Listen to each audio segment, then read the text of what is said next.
Zgjedhjet parlamentare nuk janë vetëm procedurë. Zgjedhjet duhet të ofrojnë zgjidhje për problematikat dhe sfidat e vendit dhe të qytetarëve. Parsore në proces janë programet elektorale, cilësia e kandidatëve, integriteti i leadershipit, konkurrenca e ideve, vizioni për reforma dhe aftësia për të rritur pjesëmarrjen në votime përmes besimit se vota sjell ndryshim, progres dhe zhvillim.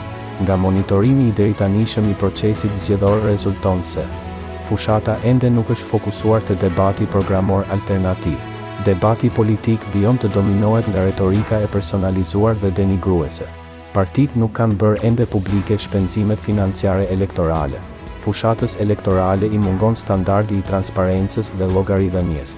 Në periudhën zgjedhore partitë kanë detyrimin ligjor, moral dhe qytetar që të respektojnë zgjedhësit përmes prezantimit të programit qeverisës, realizimit të debatit mbi reformat dhe sfidat, qasjes konstruktive dhe etike në komunikim, si dhe nxitjes së pjesëmarrjes qytetare në vendimmarrje. Zgjedhjet parlamentare të 11 majit janë të rëndësishme për vendin, qytetarët dhe demokracinë.